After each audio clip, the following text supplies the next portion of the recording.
percobaan praktik IPA yaitu tentang gelombang, jenis gelombang dan sifat pemantauan gelombang.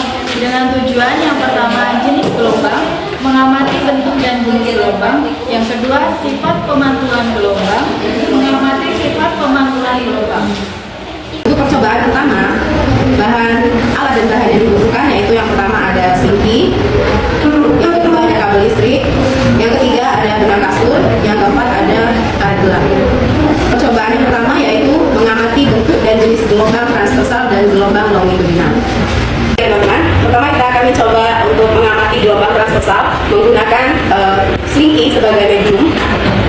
Slinky pada satu sisi akan dipegang oleh seseorang dan saat sisi yang lain akan digerakkan secara kanan kiri secara cepat. Coba silakan. Nah bisa dilihat yang terjadi pada slinky yaitu ketika diberi usikan ke kanan dan ke kiri, slinky bergerak ke kanan dan ke kiri menyebabkan gelombang ya. Bentuknya bergelombang seperti itu. Yang merambat pada slinky itu adalah energi getaran. Nah, kalau di sini Mbak Tisa yang diam, di sana Mbak Tisa yang bergerak. Berarti getarannya tuh dimulai dari Mbak Tisa. Yang bergerak itu adalah energi getaran, bukan slinky-nya. Slinky itu hanya medium saja. Gelombang adalah getaran yang merambat dari medium atau zat perantara untuk memindahkan energi tanpa memindahkan zat perantaranya. Artinya, yang berpindah itu hanya energi, bukan mediumnya, bukan slinky-nya. Slinky itu hanya bergetar di tempat. Nah, gelombang yang terbentuk dari gerakan slinky ke kanan dan ke kiri itu adalah disebut gelombang transversal. Arah getaran gelombang transversal itu tegak lurus datar rambatannya. Oke, saya lihat di sini dia terbentuk puncak dan lembah yang menandakan dia gelombang transversal.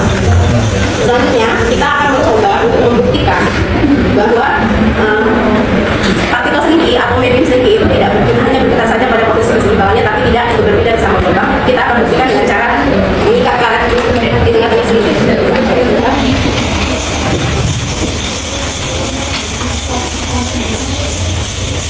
Bisa dilihat di sana bahwa karet itu tidak ikut bergerak ya, tidak berpindah.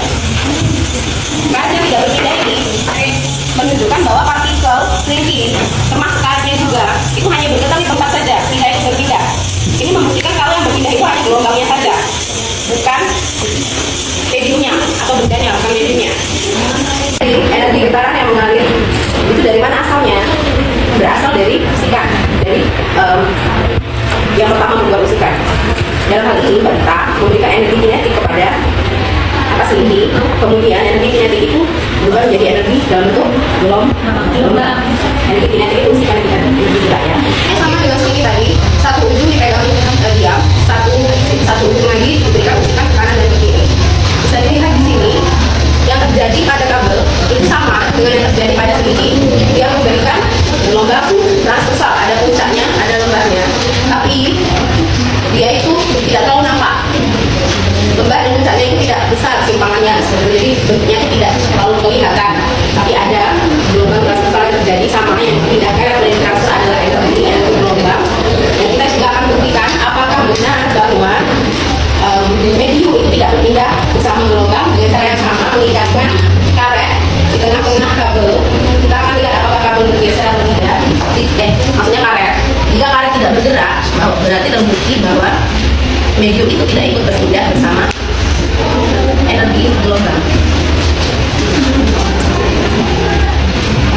Ya, bisa dilihat ya, karet tetap di tempat, tidak berpindah, jadi terbukti bahwa yang berpindah hanya energi gelombangnya saja. Selanjutnya kita akan melakukan percobaan dari gelombang longitudinal. Dalam percobaan untuk melihat gelombang longitudinal, kita akan menggunakan slinky. Slinky akan diberi usikan maju dan mundur. Satu sisi diam dan satu sisi memberikan usikan arahnya maju dan mundur. Nah, bisa dilihat pada percobaan ini terlihat bahwa slinky bergerak searah dengan arah getarannya. Ada rapatan, ada renggangan yang terjadi di sana. Gelombang yang merambat itu ke arah depan dan belakang searah dengan gerakan tangan. Berarti arah getarnya sama dengan arah rambat gelombang. Inilah yang disebut dengan gerakan getaran longitudinal. Gelombang longitudinal. Inilah yang disebut gelombang longitudinal. Dia menciptakan rapatan dan renggangan. Bedanya dengan gelombang transversal tadi, gelombang transversal itu membentuk gelombang pusat dan puncak.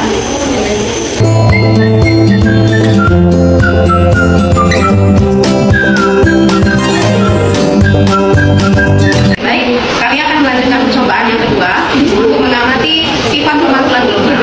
Di sini tujuannya adalah mengamati sifat pemantulan gelombang. Alat dan bahan yang diperlukan yaitu yang pertama baskom dan air, kemudian selingki, kemudian batu kerikil, dan yang terakhir benang kasur.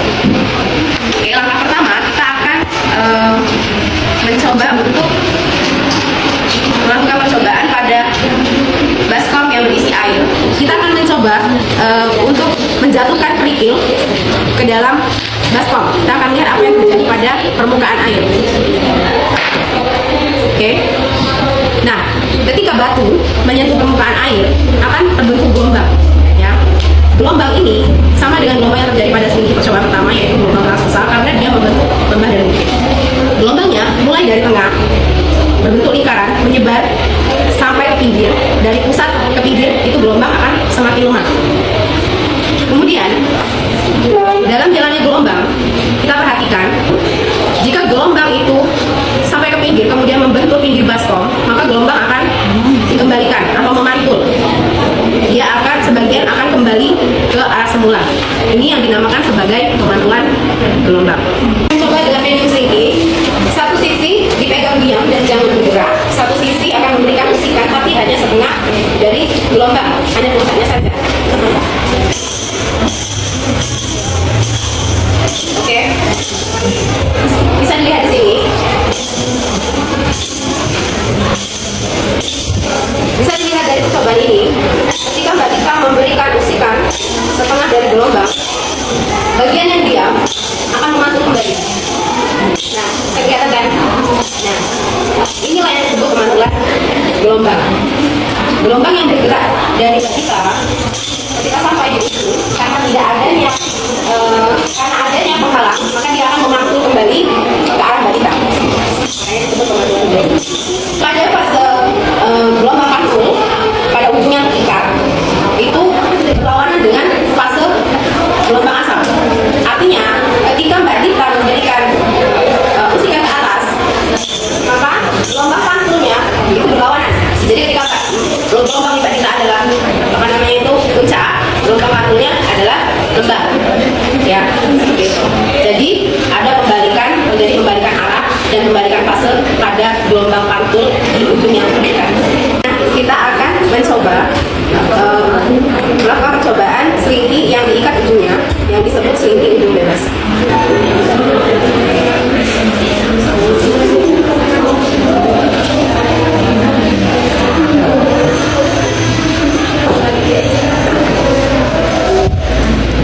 Oke. Selanjutnya pada selingki ujung yang bebas, kita mengikat ujung selingki dengan tali benang kasur dan ujung yang lain akan diberi usikan. Kita lihat apa yang terjadi.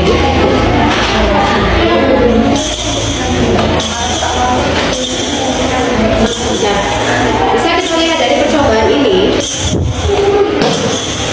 yang terjadi adalah sebaliknya dari percobaan pertama, yaitu pada selingki ujung terikat. Pada selingki ujung bebas, fase gelombang pantul sama dengan fase gelombang asal. Jadi jika fase gelombang asal adalah puncak, maka fase gelombang pantul adalah puncak. Dia kebalikan dari selingki dengan ujung yang terikat, karena tidak adanya hambatan di sana.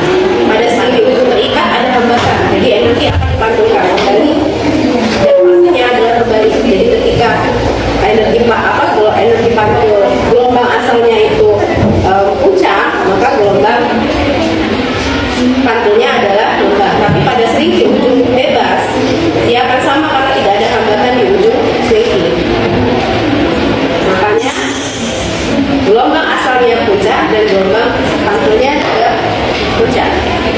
Itu adalah perbedaan dari dua percobaan ini. Baik, jadi kami akan menyimpulkan hasil percobaan yang pertama, percobaan ini gelombang. Kesimpulan yang pertama, gelombang adalah getaran yang berasal dari satu tempat ke tempat lain dengan membawa energi, tapi tidak memindahkan partikel zat secara permanen. Berdasarkan arah getarnya terhadap arah rambat, gelombang itu ada dua. Yang pertama gelombang transversal, yang kedua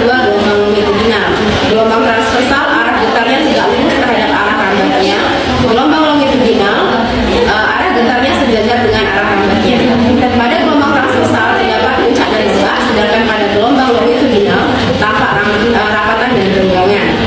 Energi gelombang berasal dari sumber getaran dan merambat melalui medium, seperti contohnya tadi seperti dan kabel. Benda yang ada pada medium, seperti tadi contohnya pada karet, pada sendiri, tidak berpindah tempat, hanya bergetar di sekitar posisi keseimbangannya, sedangkan energi gelombang terus merambat. Selanjutnya, kesimpulan untuk percobaan sifat gelombang. Yang pertama, gelombang memiliki sifat dapat dipantulkan. Ketika gelombang mengenai suatu penghalang, sebagian energi gelombang akan kembali ke arah semula sebagai gelombang pantul.